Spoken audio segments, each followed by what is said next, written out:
ఈరోజు ఎంతో టేస్టీగా ఉండే తొందరగా వేపే పిల్లల క్యారేజీకి బెస్ట్ అండి బీరకాయ పప్పు.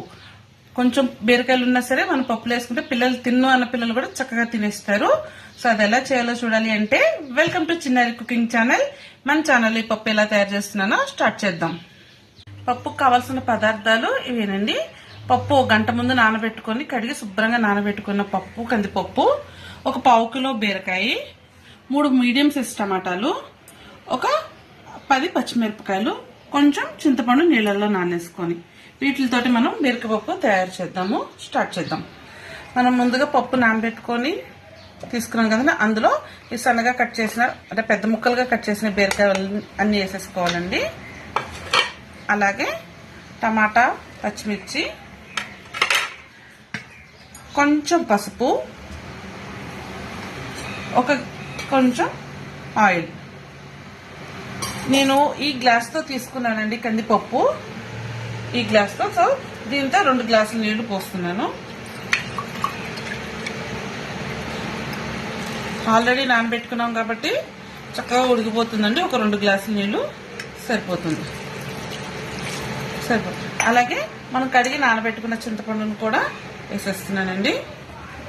ఇవన్నీ వేసి కుక్కర్ మూత పెట్టుకొని 5 నుంచి 6 విజిల్స్ వచ్చే వరకు మెత్తగా ఉడికించుకుందాం.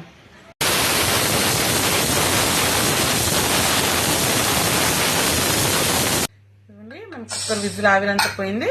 ఇప్పుడు మూత తీసి చూసుకుందాం. ఇందులో ఎక్సెస్ వాటర్ ఉంది కదండి, అదంతా వంపేసుకుందాం.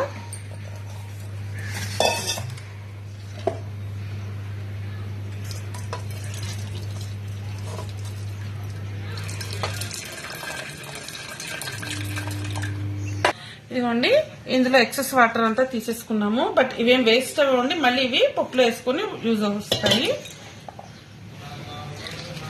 పప్పు ఎన్నుకునే ముందు పప్పుకి సరిపడ ఉప్పు ఒక 2 స్పూన్స్ వేస్తున్నాను. అలాగే కారం, పచ్చిమిరపకాయలు కూడా వేసాం కాబట్టి కారం కొంచెం చూసేసుకోవాలి. వేసుకొని చక్కగా మెత్తగా ఎనుపుకోవాలి. చక్కగా ఎనిపేసుకున్నామండి. ఈ టైంలో మనం ఈ వాటర్ తీసుకున్నాం కదా, ఇవి కూడా ఇందులో వేసేసుకొని మళ్ళీ దీన్ని పొయ్యి మీద పెట్టి ఒక 5 నుంచి ఒక 7-8 నిమిషాల వరకు పప్పును కొంచెం మగ్గనిద్దాం. అప్పుడు ఈ పచ్చి వాసన, ఉప్పు, కారం వేసిన వాసన పోయి చక్కగా పప్పు ఉడుకుతుందండి. సో ఇది పొయ్యి మీద పెట్టుకుందాం. ఇదిగోండి, 5 to 6 మినిట్స్ చక్కగా దగ్గరికి పడింది కదండి పప్పు. చూసారా, అనుకనుగ్గా కాదు, అలా అని మరి నీళ్ళగా కాకుండా ఇలా ఉంటే చాలా బాగుంటుందండి. ఇప్పుడు దీన్ని తీసి పక్కన పెట్టుకుని తాలింపు వేసుకుందాం. ఇవ్వండి, ఈ పప్పుని గిన్నెలోకి షిఫ్ట్ చేసుకుందాం, మరిగిన పప్పుని. ఇప్పుడు ఈ పప్పుకి తాలింపు వేసుకుందాం.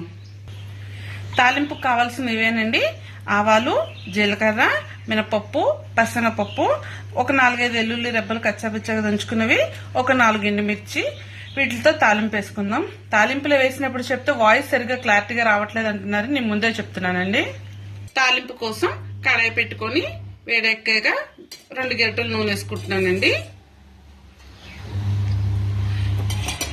అయిపోయిందండి. ఇప్పుడు అన్నీ ఒకేసారి వేసేసుకుంటున్నా. ఎల్లుల్లిపాయలు కూడా వేసేసుకుంటున్నానండి. మన ఎండుమిర్చి,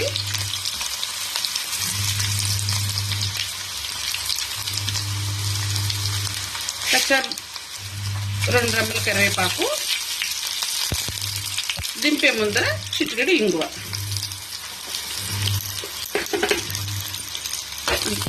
తాలింపుని పప్పులోకి వేసేసుకున్నాం.